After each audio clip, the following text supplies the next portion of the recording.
Hi everyone and welcome. I'm out here in my garden, and a few of the things you see here might be familiar. You might recognize my little box in which I store dry leaves. I've got my little tray here with not only the used coffee out of the coffee machine, 2 days worth, but also a bag of different types of yummy, delicious fruits.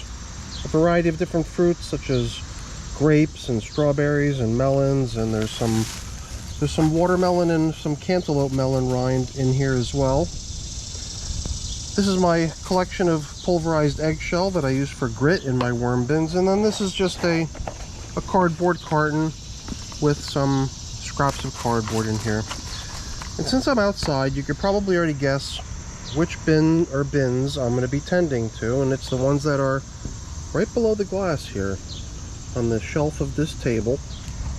And it's the green bin that's got the worms in it from when we harvested our outdoor worm bag 51 days ago, as well as all the fine castings that we were able to collect from that bag at that time. And we hung on to the castings so that we could hopefully get a whole bunch of baby worms out of the cocoons that we assumed were mingled in with the castings. And every time we've checked in here, we've seen pretty good evidence of the fact that it's probably got a whole bunch of little baby worms living in it. And last time we checked in on these was 15 days ago, so more than 2 weeks have passed, and at that time I only fed this container. You would have to go back 22 days to the last time I placed any food in here for these baby worms. So both of these are definitely due for a feeding as far as I'm concerned. And in the case of this bin here, after 51 days of sitting out here, just allowing time for the cocoons to hatch and the baby worms to emerge, I believe I'm going to finally initiate the collection of those worms by trying to migrate them all into a single spot within the bin. So I'm going to get these up on the bench and get on a glove, and we're going to get to work.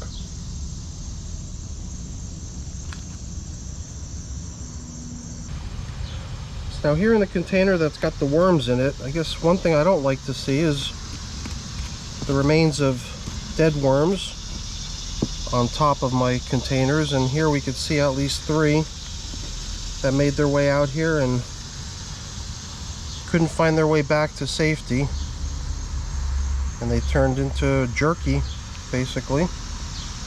Poor little guys. So I hope that they're not just an example of a whole lot more carnage in the bin.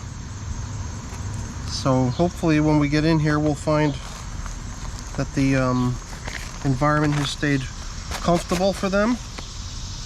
Hopefully they just left because they were the curious types and not trying to get away from inhospitable conditions.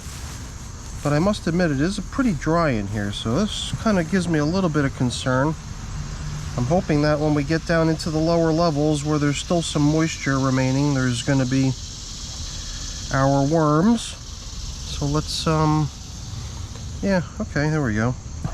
As we start to upturn some of the lower levels of the bin, we're already starting to bump into some of our little worm friends here. I guess I'm starting to see some signs of some of the reasons I've been quarantining outside here, because the worms are good. Every time we see a worm, that's pretty much what we're after, but it's these maggots. Every time I look in here and I see a little maggot, that tells me that some sort of a fly or insect has laid its eggs in here, and I just worry about bringing in a population of worms down into my wormery that includes stuff other than worms. And I accept that I might be bringing in some creatures other than worms, maybe some pill bugs or some other random helpers that are there to provide assistance with the breakdown of my compostable materials. But I would want to make sure that I'm not starting into some sort of a infestation of insects in my basement. So the stuff on that side looked pretty decent. I'm hoping that we'll see more of the same on this other side. Last time we came in here, I had used a whole bunch of grass, dry grass, as my bedding, and a lot of people were cautioning me that I might want to kind of dilute a grass only bedding with some other materials, because, you know, grass, when it breaks down on its own, is kind of turns into just a gooey mess in a lot of cases.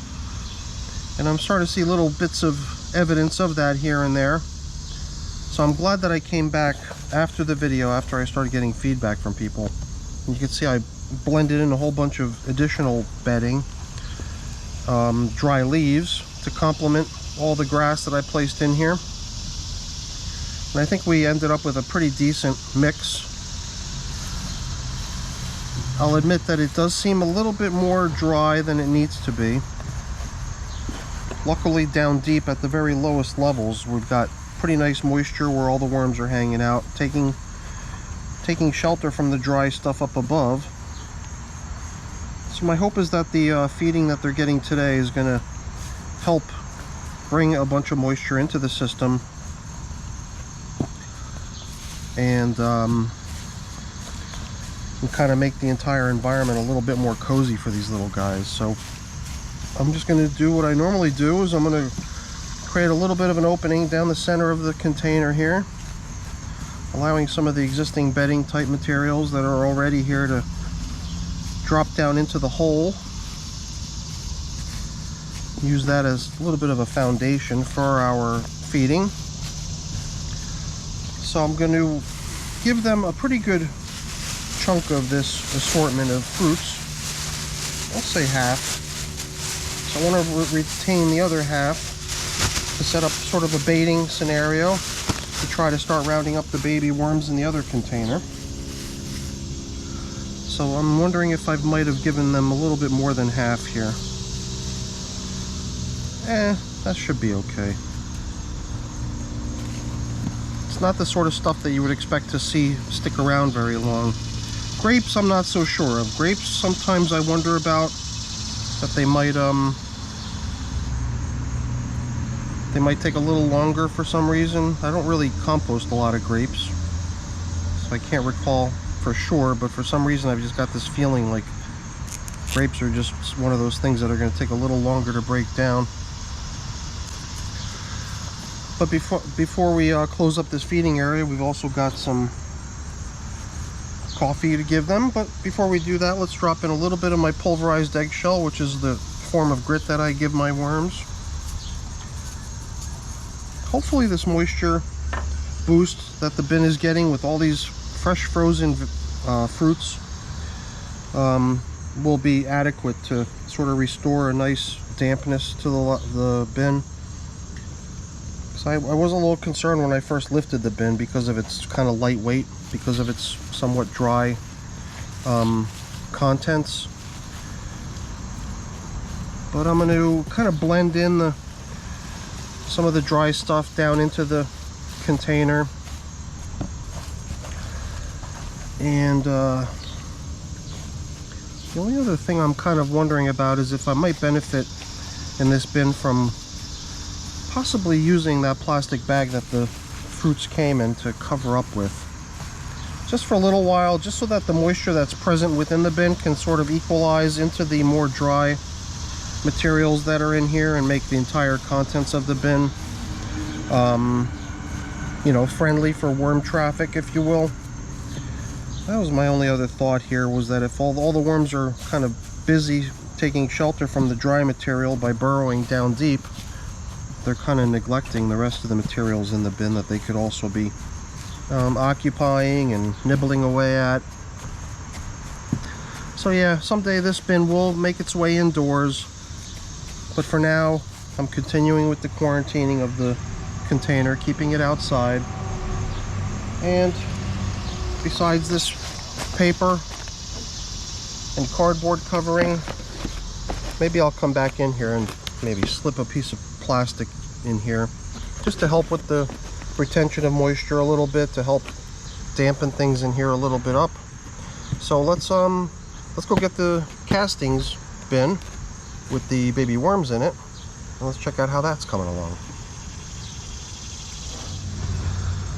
So now here in the cocoon bin, oh, I see we've got a little spider hanging out here. I've got this cardboard covering, which is, I guess, might be considered as more of a plastic covering. It's more of a plastic covering that's sort of pinned out onto cardboard to help keep it in this shape. And the shape pretty much goes almost out to the edges, leaving maybe about a ½ inch or 3/4 of an inch on each edge for airflow. But the plastic usually allows for a good amount of retention of moisture. And moisture is what's usually going to bring mites. And I got a feeling that all these little tiny white specks we're seeing on the wood here probably are mites.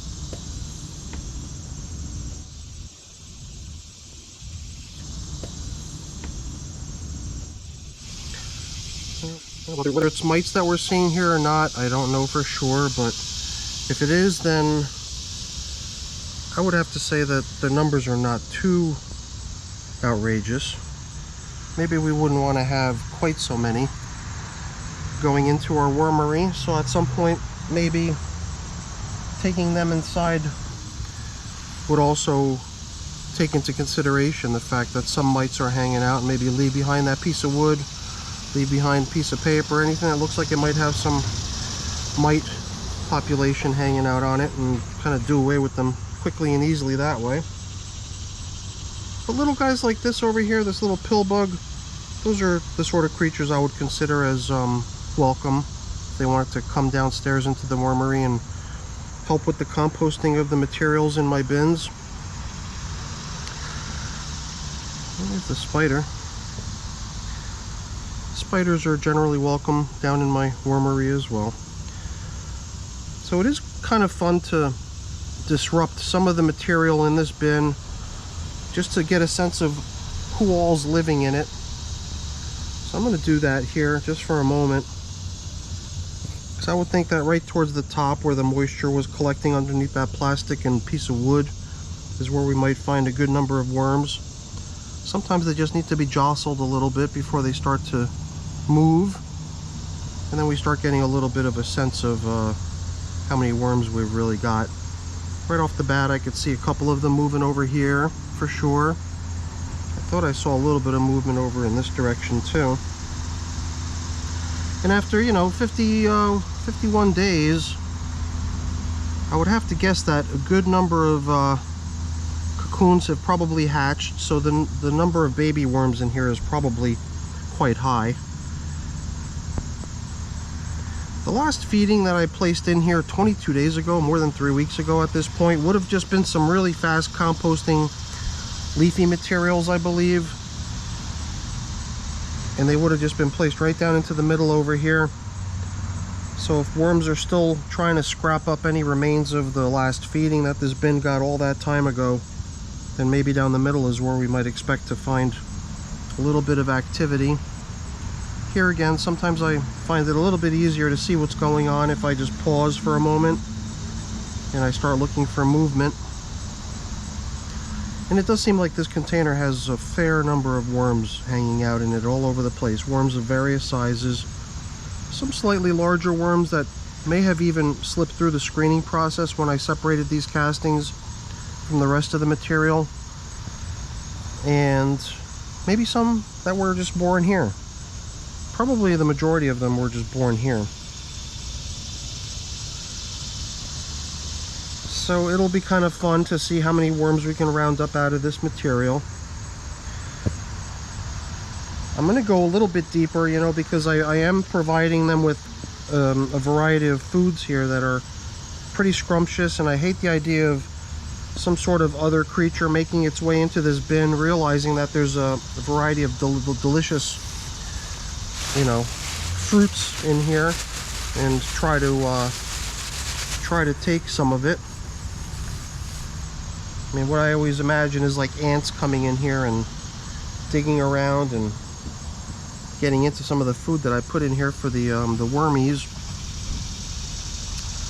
But my aim was to use some of this, it's like egg carton sort of material. It's just cardboard, just a little tray that you can see I've filled with holes in all directions. And I was going to create this as sort of a platform to place the food into. Hopefully allowing me to cover up pretty thoroughly. Man, oh man, I don't know how it's coming through on the camera, but these bugs are loud. Some sort of, I don't know, cicadas or something. They're just going crazy out here. Crickets? I don't know what the heck it is, but they're making a lot of racket. Okay, so I suppose maybe I could take this cardboard. My hope was to use this cardboard as more of a covering over the food and spread the food out kind of evenly into both trays.